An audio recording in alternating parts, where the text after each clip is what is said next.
Bom dia, Paulo Moura, cientista político, 23 de outubro de 2021. Pessoal, por incrível que pareça, mais uma vez o ministro Paulo Guedes resistiu às pressões e resolveu ficar dentro do governo. Eu confesso a vocês que lendo o noticiário, pegando informações contraditórias, boatarias, eu achei que dessa vez o ministro ia desembarcar do governo e, para minha admiração e respeito, quanto mais ele apanha e fica no governo, mais eu o admiro, respeito e apoio, o ministro decidiu ficar. É sobre a permanência do ministro, as circunstâncias em que isso aconteceu e as implicações da sua permanência que eu vou falar no vídeo de hoje, mas antes eu quero agradecer a você que doa pelo Pix e pela conta bancária do canal. A sua doação ajuda a ampliar a estrutura do canal, a melhorar o alcance dos meus vídeos, lembrando que este é um canal que faz análise política com viés conservador, à luz da ciência política e da teoria da comunicação, em vídeos curtos. Lembro também que se você ainda não se inscreveu no meu canal do Telegram, o Dextra by Paulo Moura, eu convido você a fazê-lo. Lá eu posto diariamente os links das notícias e análises do site tempodinheirooficial.com.br e logo cedinho da manhã os links dos vídeos aqui do canal. Criei também um canal alternativo de vídeos na cos.tv. Se inscrevendo no meu canal alternativo do Telegram, o Dextra by Paulo Moura, e no Dextra Jornalismo na cos.tv, você não perderá contato comigo caso eu seja censurado em alguma mídia social.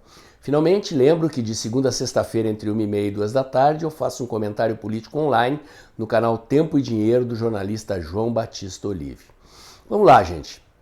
O ministro Paulo Guedes realmente tem o meu respeito. Ele toma pau de todo lado já faz tempo. Eu perdi as contas de quantas vezes ele sofreu tentativas de derrubá-lo do cargo. O ministro já perdeu mais de uma vez vários integrantes da sua equipe. Na verdade, hoje, da sua equipe de secretários lá da origem do início do governo, resta o Carlos Costa, apenas um deles. Todos os outros já foram trocados de cargo várias vezes.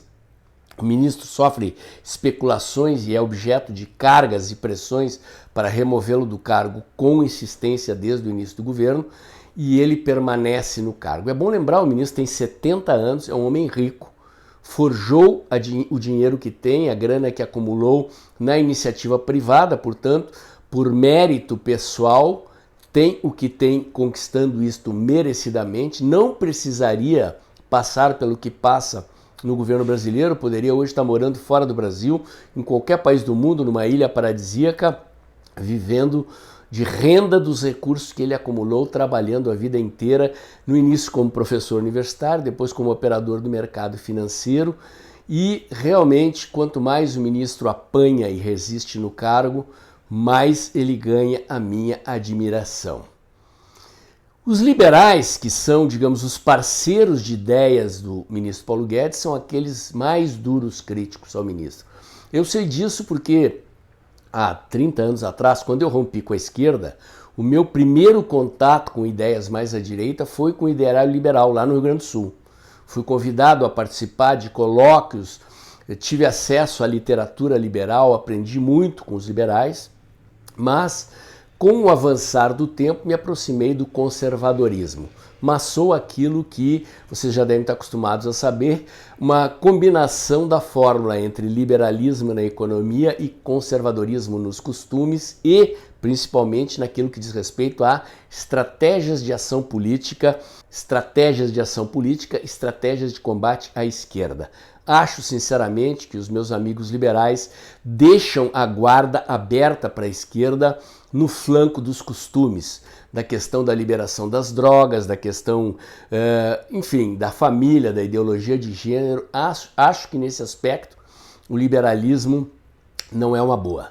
O liberalismo é bom do ponto de vista econômico, tem alguns aspectos do liberalismo político e das ideias morais do liberalismo que eu apoio, mas acho que no combate à esquerda, do ponto de vista político estrito sensu, são as ideias, os valores e as estratégias conservadoras que são mais eficazes. De qualquer maneira, o governo do presidente Bolsonaro é resultado de, como diria o ministro Paulo Guedes, ou como disse muitas vezes desde o início do governo, uma aliança entre liberais e conservadores.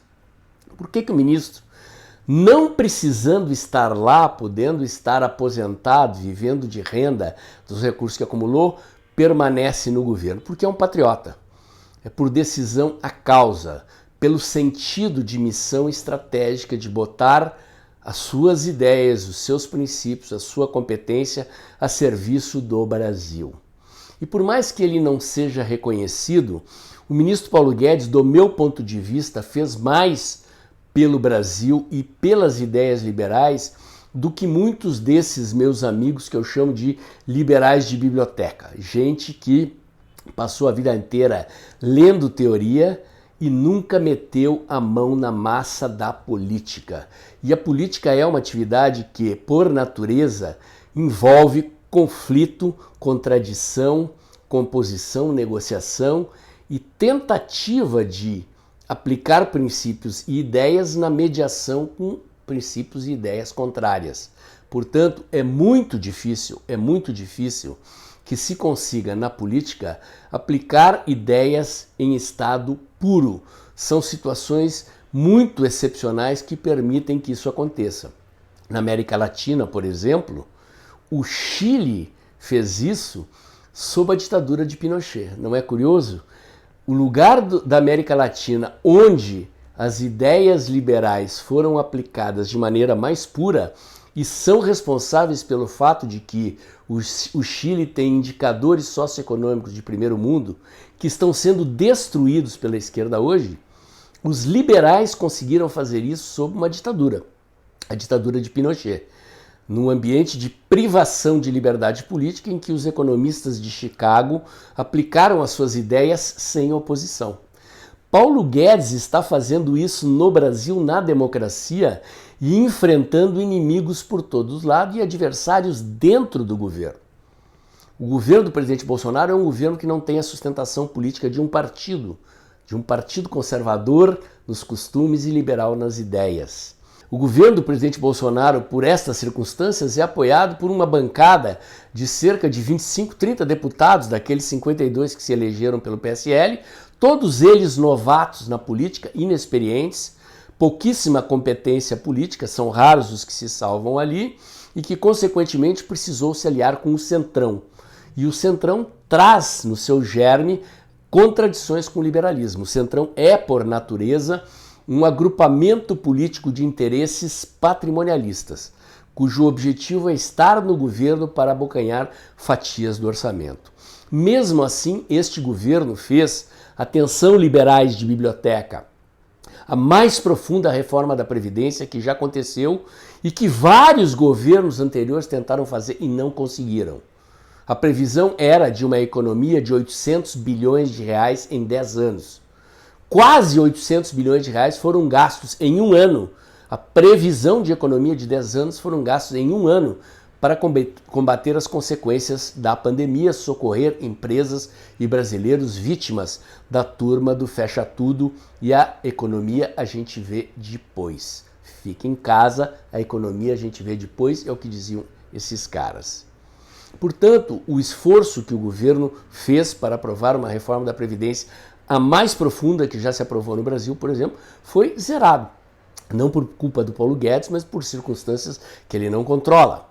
Este governo aprovou também a Lei da Liberdade Econômica. Aprovou até o desembarque do secretário Salim Matar, que é um desses liberais de carteirinha históricos no Brasil, 184 privatizações de subsidiárias de estatais. Por que ainda não privatizou empresas estatais hardcore, aquelas grandes? Porque essas privatizações, por deliberação do STF, têm que passar pelo Congresso Nacional. Mas está em vistas, mesmo assim, a privatização da Eletrobras e dos Correios. Mais uma razão para o ministro Paulo Guedes ficar lá, esperar e entregar esse resultado. Foram desregulamentações a rodo, a digitalização do governo a passo acelerado, uma quantidade enorme de serviços públicos hoje que se fazem e se resolvem digitalmente, sem a intermediação de burocratas do serviço público e sem a intermediação de mediadores de interesses escusos que se valem do acesso ao Estado para vender favores em troca de votos. Isto está acabando, mas muita gente não enxerga.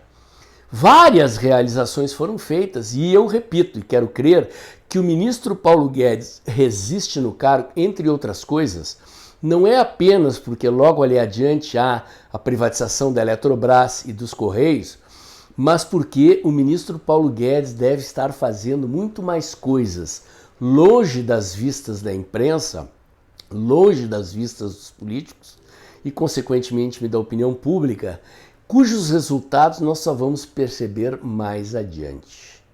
Como eu disse, o ministro Paulo Guedes apanha que nenhum condenado.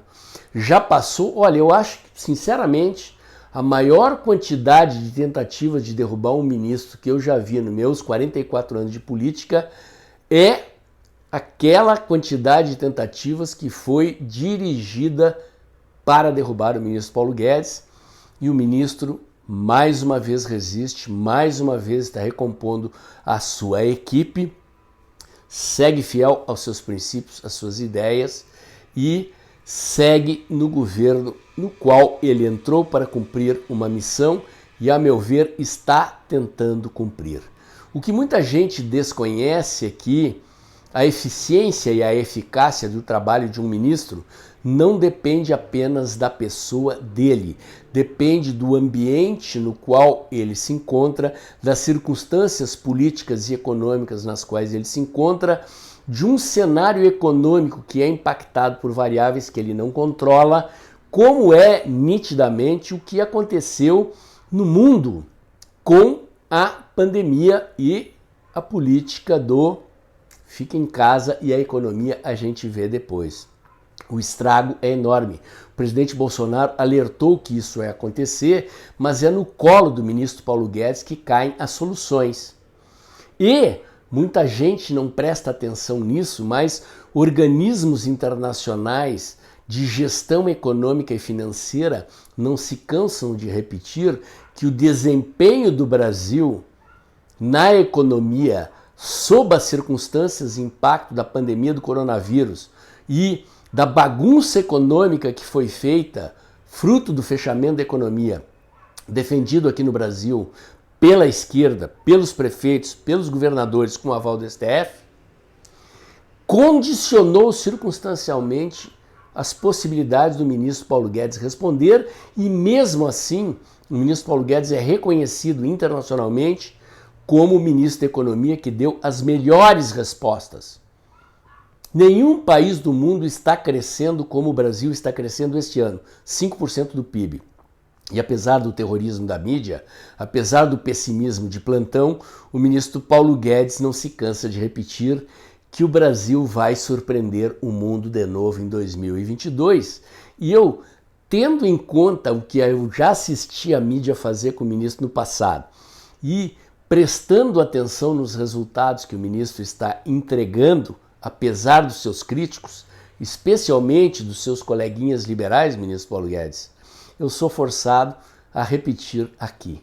Quanto mais o ministro apanha e resiste no cargo, mais eu o admiro, respeito e apoio. Graças a Deus, presidente Bolsonaro, e agradeço a Deus que o senhor tem o ministro Paulo Guedes do seu lado. Perguntado recentemente se trocaria ou não o ministro Paulo Guedes, o presidente Bolsonaro respondeu, pouca gente prestou atenção nisso, que não faria sentido ele tirar o ministro Paulo Guedes, porque para tirar o ministro Paulo Guedes, ele teria que botar no lugar alguém com ideias contrárias às do ministro Paulo Guedes. Alguém que defende arrebentar o teto de gastos, que defende gastar a rodo, perder o controle da gestão financeira e fiscal do Brasil, trazer a inflação de volta, razão pela qual o governo e talvez o presidente Bolsonaro tenham conduzido mal esta situação da negociação em torno do auxílio emergencial. Politicamente, do ponto de vista da comunicação, a coisa talvez tenha sido mal conduzida e provocou todo esse ruído, toda essa confusão, mas graças a Deus o ministro Paulo Guedes segue no governo, de olho na sua missão e conta com o meu apoio. O comentário de hoje era esse. Se você gostou, curte, comenta, compartilha, bota o dedãozinho lá, aperta o sininho para o YouTube avisar você quando tem vídeo novo no canal inscreva-se no meu canal, inscreva-se nos meus canais alternativos, o Dextra by Paulo Moura do Telegram e o Dextra Jornalismo da COS.tv. Acompanhe meus comentários diários no canal Tempo e Dinheiro do jornalista João Batista Olive de segunda a sexta-feira entre 1h30 e 2 da tarde. E aproveite que o vídeo está acabando, logo depois da vinheta, abre o aplicativo do seu banco e pinga um trocadinho aí, porque a independência deste canal, das análises, informações que eu repasso aqui, depende do suporte financeiro que você dá aqui, pingando um trocadinho todo mês. Obrigado a quem já doou, obrigado a quem vai doar. O vídeo de hoje era esse, nos vemos no próximo.